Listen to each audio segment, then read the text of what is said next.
इस पावन पवित्र मंदिर की प्राण प्रतिष्ठा के अवसर पर आयोजित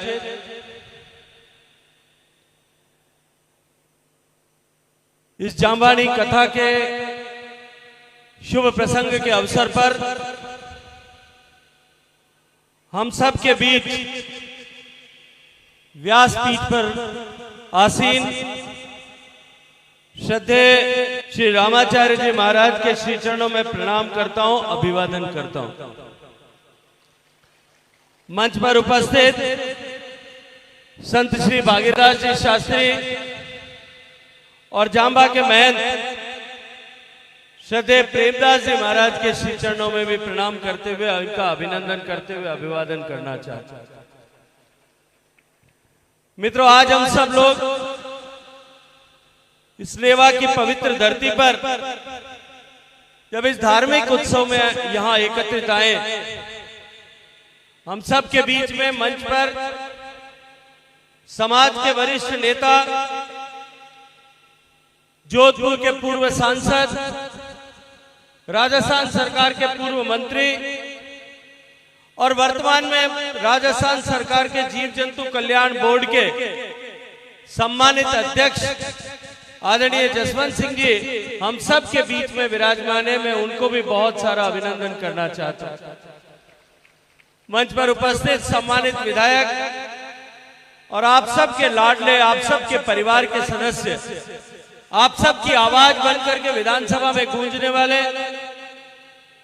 आदरणीय पब्बाराम जी, नोखा के पूर्व विधायक, समाज के नेता आदरणीय श्री बिहारी लाल जी, मंच पर उपस्थित भाप क्षेत्र के प्रधान प्रतिनिधि आदरणीय श्री रतन सिंह जी, पूर्व प्रधान आदरणीय श्री मग सिंह साहब, पूर्व प्रधान लोहावट आदरणीय श्री भागीरथ जी बिश्नोई, भारतीय जनता पार्टी के वरिष्ठ नेता आदरणीय श्री रावल जी, भारतीय जनता पार्टी परिवार के सभी मंच पर उपस्थित सम्मानित सदस्यगण और आज इस धार्मिक कथा के प्रसंग के अवसर पर यहाँ विराजमान सभी पिता तुल्य बुजुर्ग, इतनी बड़ी संख्या में उपस्थित मातृशक्ति, आप सब के श्री चरणों में गुरु जम्बेश्वर भगवान का अंश जो आपके हृदय में, आपको गुरु जम्बेश्वर भगवान का प्रतीक मानते हुए आप सब के श्री चरणों में प्रणाम करता हूं, आप सबका अभिनंदन करता हूं। मित्रों, आज हम यहाँ एक मंदिर की प्राण प्रतिष्ठा के अवसर पर एक ऐसे महान ऋषि, ऐसे एक युग दृष्टा संत जिन्होंने धरती, धर्म और मानवता और उसके साथ साथ में प्रकृति और पर्यावरण का एक अनूठा संदेश देकर के एक पर्यावरण रक्षक समाज की, एक पर्यावरण रक्षक सूत्रों का पालन करने वाले समाज की संकल्पना की, रचना की, ऐसे गुरु जम्बेश्वर भगवान के निमित्त बन रहे मंदिर के प्राण प्रतिष्ठा के अवसर पर हम सब यहाँ आए। हम एक ऐसे ऐतिहासिक क्षण के साक्षी आज सब बने इस लेवा की पवित्र धरती पर, जो ऐतिहासिक क्षण विष्णोई समाज के अधिष्ठाता भगवान जम्बेश्वर भगवान का ही मंदिर नहीं कि इनका ही निर्माण नहीं, ये केवल एक धार्मिक अनुष्ठान मात्र नहीं है। अभी तो आज का ये उत्सव हमारी संस्कृति का, हमारी श्रद्धा का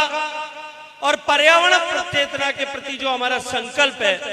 उसके पुनर्जागरण का अवसर हम सबके सामने। मैं ऐसे महत्वपूर्ण अवसर पर गुरु जम्बेश्वर भगवान के दर्शन को,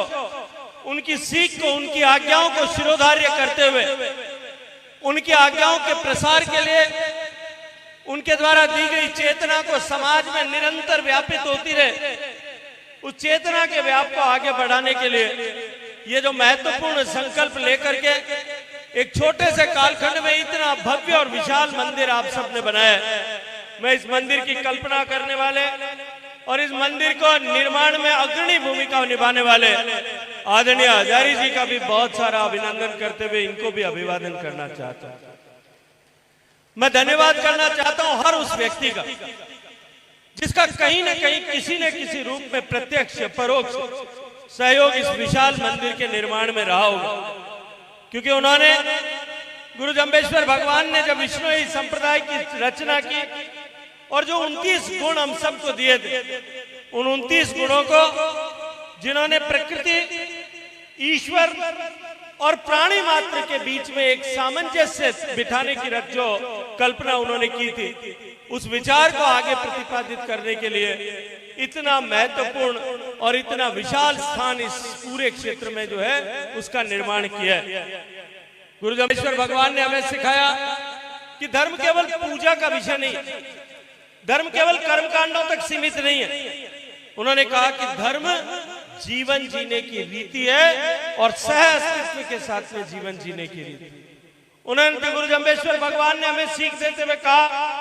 कि धरती पर अगर पूरी धरती के इकोसिस्टम, पूरे पर्यावरण चक्र की अगर हमने चिंता नहीं की तो अंततः आने वाले समय में ये जो भगवान के रूपी वृक्ष है, भगवान के रूप में जो पशु पक्षी हैं, भगवान के रूप में छोटे छोटे कीट पतंग जो है, उन सब की यदि समाप्ति हो जाएगी तो आने वाले समय में ये मनुष्य का अस्तित्व जो है वो खुद भी खतरे में पड़ जाएगा। आज से 600 साल पहले उन्होंने जिस विषय की कल्पना की थी, जो एक दूरदर्शी ऋषि होने के नाते उन्होंने जिस तरह 600 साल पहले ही धरती पर जिस तरह की व्यवस्थाएं बदल रही है, जिस तरह से मनुष्य लोभ में आकर के अधिकाधिक प्राप्त करने की आकांक्षा में जिस तरह से लगातार प्रकृति को क्षरण पहुंचाने के लिए काम कर रहा है, प्रकृति को नुकसान कर रहा है, उसका दुष्प्रभाव होगा, उसको रोकने की चेतना उन्होंने हम सबको दी। आज हम देखते हैं कि पूरी दुनिया जिस विज्ञान की ताकत के आधार पर, जिन वैज्ञानिकों की शक्ति के आधार पर दुनिया प्रकृति पर विजय करने के संकल्प लेकर के आगे बढ़ी, इस कामना को, इस कल्पना को लेकर के वैज्ञानिक आगे बढ़े थे कि आने वाले समय में हम प्रकृति पर विजय प्राप्त कर लेंगे। आज प्रकृति का और पर्यावरण के परिवर्तन का जो कहर है, उससे सबसे ज्यादा अगर कोई डरा हुआ है तो वो वही सारे वैज्ञानिक। मुझे आप सबके आशीर्वाद से दुनिया के अनेक क्षेत्रों में जाने का अवसर मिला, दुनिया भर के अनेक मंचों पर जाकर के बात करने का अवसर मिला। पर्यटन मंत्री के नाते, संस्कृति मंत्री के नाते, उससे पहले जल शक्ति मंत्री के नाते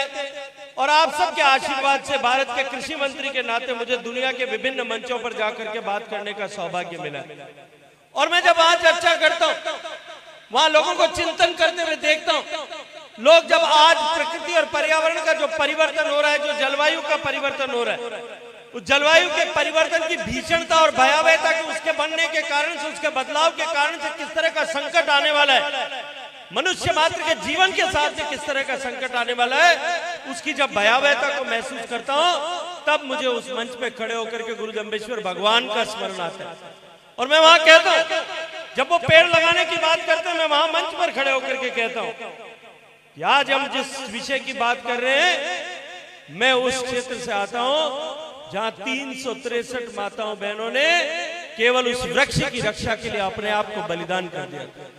ये जो पर्यावरण का धर्म है, ये जो गुरु जम्बेश्वर भगवान ने हमें सीख दी है, ये निश्चित रूप से आज के इस समय में और भी प्रासंगिक, और भी अधिक महत्वपूर्ण होगी। निश्चित रूप से हम सब लोगों को इस विचार को और अधिक गति देने की आवश्यकता है। गुरु जम्बेश्वर भगवान ने हमको यह भी सीख दी कि धरती हमारी माता है, इसको दूषित नहीं करना है, इसको प्रदूषित नहीं करना है। उन्होंने कहा कि जल को अपवित्र नहीं करना। उन्होंने हमको कहा कि जीवों को कष्ट नहीं देना, उनको किसी तरह का नुकसान न हो।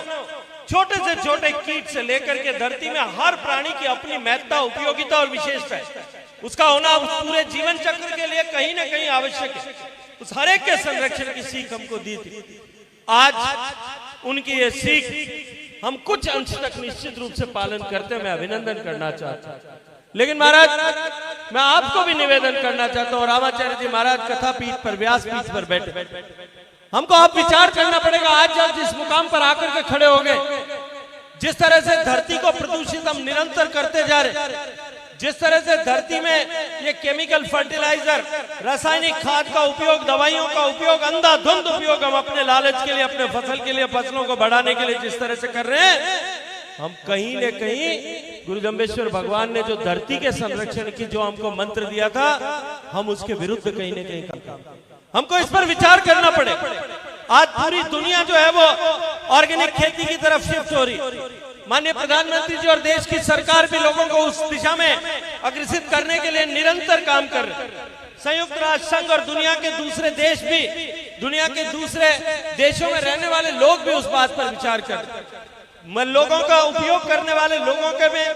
मन में भी आज ऑर्गेनिक भोजन के प्रति कहीं न कहीं रुचि और उसके प्रति जागृति आई है। ऐसी परिस्थिति में हमारे लिए आवश्यक है कि हम भी इस बात का संकल्प लें, हम भी इस बात के लिए बार बार आग्रह करें।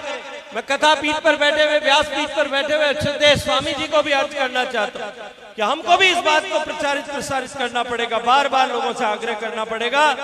कि हमको अब इस प्रदूषण मुक्त खेती की तरफ जाकर के इस धरती माता को जिस तरह से जहरीला बनाने का काम हो रहा है, इसको किसी न किसी मुकाम पर जाकर के रोकना पड़ेगा। इसके लिए काम करना पड़ेगा। मित्रों, ये जो धरती है, हमारा जो जंगल है, हमारी जो जमीन है, हमारी जो जलवायु है, हमारे जो जीव है, ये हम इसके स्वामी नहीं, हम के मालिक नहीं है। गुरु जम्बेश्वर भगवान ने हमको सीख दी कि हम इसके रखवाले, हम इसके कस्टोडियन। हमको जैसे जिस पीछे वाली पीढ़ी ने, हमारे पूर्वजों ने जिस हालत में हमको अपनी जमीन दी थी, अगर हम उसी हालत में आने वाली पीढ़ी को दें तो वो हम आपनो मिनक पनो है भाई, आपा जड़ी आपन ने मिली बेड़ी आपा धके आगे पीढ़ी ने दे दी। जे आपा उन्हें ठीक कर जो आपा ने मिली, कोई उनमें खराबी करी होला, थोड़ा घणो नुकसान करी होला, उन्हें अगर आपा पहली भी सुधार आगे धके जब पीढ़ी ने देवा तो आपनो देवत्व है, आपनो बिन में जो है आपनो भगवान पड़ो है। पर जे आपा उन्हें खराब कर दी, जे आपा उन्हें प्रदूषित कर दी, उनमें कार्बन कंटेंट खत्म कर दियो, आपा रखो बॉडी बता पैदा करने चक्कर में आपा उन्हें प्रदूषित कर बर्बाद कर दी, तो मैं आज आपने पूरी जिम्मेदारी हो क्यों कि कटे न कटे जा रही नो जवाब आपने जो है ऊपर जा रही जिंदगी के बाद में जवाब तो इनो देना ही, क्योंकि आपा इन्हें रखवाला, आपे मालिक नहीं है कि आपा इन्हें, आपने कोई अधिकार नहीं है कि आपा इन्हें खराब कर। और आज दुनिया उन तरफ देख रही, इन वार्ता में, इन मंच बातें, इन पवित्र मंदिर प्राण प्रतिष्ठा महोत्सव पर भी आप सब लोगों ने निवेदन करना चाहूं। आज पूरी दुनिया और वैज्ञानिक भी इन दिशा में बात करने लगे। आज जो गुरु परंपरा जोत जो है और नया सिरा जागृत हो रही है, आपा ने भी निश्चित रूप में इन समय में आते इन दिशा में एक संकल्प लेने आवश्यक है। मैं आज आप सब लोगों ने इन पवित्र मौका ऊपर खूब सारो धन्यवाद देना चाहूँ। मैंने जब हजारी जी और सारा लोग निमंत्रण करने आया, मैं हजारी जी ने अर्ज करी मैं कि 14 तारीख रा आप मैंने निमंत्रित कर रहे हो, लेकिन 14 तारीख रा हमारे पूरा देश रा, हिंदुस्तान रा सारा पर्यटन मंत्री, सब राज्य रा पर्यटन मंत्री सचिव वहां सब 2 दिन री मीटिंग 14 और 15 री मारे बुलाई, तो मैं उन कारणों कथे भी जा नहीं सकता। मैं धन्यवाद करूं आदरणीय हजारी जी रो और इन पूरी टीम जो इन मंदिर प्रतिष्ठा के साथ लगी। मैं धन्यवाद करूं आदरणीय पब्बाराम जी रो। मैं पब्बाराम जी ने उन दिन रात 1 बजे जब आप लोग मैंने मिलिया, मैं पब्बाराम जी ने 1 बजे फोन करियो कि साहब 14 तारीख रा मैं कोई भी परिस्थिति में नहीं आ सको, तो आप लोग मैंने 13 तारीख रा निमंत्रण दे और आप लोग मेरे बीच में आवन नो अवसर प्रदान करियो। हमारे मन में तो ही